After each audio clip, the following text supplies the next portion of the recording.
and welcome back to the Snooker Shed. Before we carry on to tonight's video, I'm going to say a big hello to Kendall Troy and Paul Bamford. Been chatting a lot to you guys lately, and loads of other people that have come along to join us here at the Snooker Shed. Ladies and gents, if you like what you're seeing at the Snooker Shed, do us a big favour. Hit that subscribe button and hit the like button. It really helps us out here at the channel, and it makes great content so that we can share this across the globe and make everybody play just that little bit better snooker.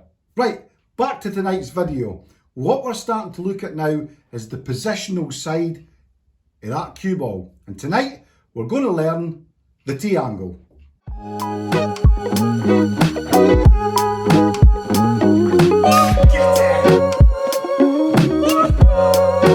I saw Snooker on the TV and that was the end of it.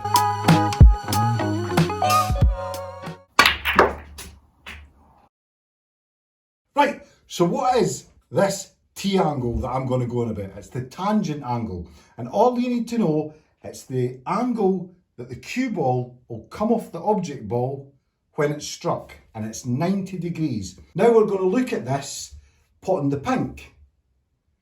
So I've potted the pink, and the cue ball travels again 90 degrees towards the red and hits it full in the face. The cue ball will always come off at 90 degrees from where the object ball's been struck, unless or until there is an acting force, topspin or screw back.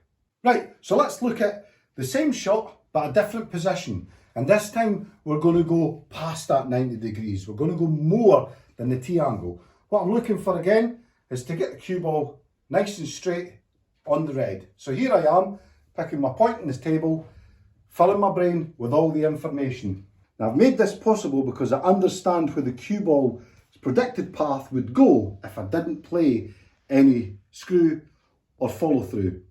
Once you've got that, you can then start to gauge where the angle is off that object ball as you're potting it. So just another wee scenario here. So I've got myself on the black, I've got a wee group of reds here, I've got this red here. So positionally I'm thinking if I can get the cue ball in this area, I get this red back into the pocket and back on the black. But for this position, because I understand the T angle, I know roughly what way the cue ball's coming off that black depending on how I personally strike the ball.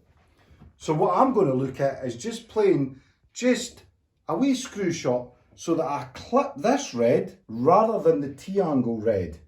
So now I'm guessing a wee bit more, and I'm filling my head with a wee bit more information to where I want the cue ball to strike to open the reds up and hold for this red. And that's just a wee bit knowledge of the direction of that cue ball. So you've probably seen on the TV, or you've done it in the clubs, where you'll see the cue ball arc or a banana across the table. How is it that works? Well, it comes off the T angle with either top or bottom. Let's look at it with bottom. What happened there was I put loads of screw on the ball, but the ball was moving forward because it struck off that 90 degrees and it struck in a forward direction. But the spin catches the cloth and friction starts to happen. And as the spin on the cue ball starts to react with the cloth, it starts to want to pull it back, hence giving it that nice big arc. So now let's play it with loads of top. So I'll play it off the cushion, and what you'll see is the cue ball will come off the T angle from the black, hit the cushion, but bounce and bend all the way up and possibly even go into the middle pocket. None of these shots are played with any side whatsoever, and if you want to learn how to play screw, have a look at the card. So we've smashed into the T angle there in the beginning of life, positioning the cue ball. So if you like what we're doing here, smash that like button and hit the bell so you never miss the next video that's coming out.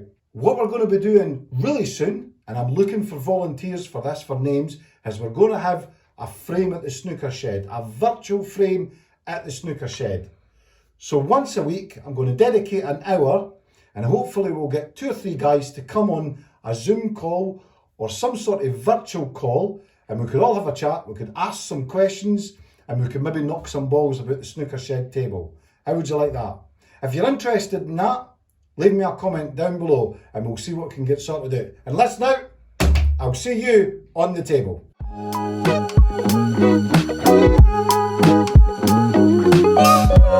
90-degree. What is it? Where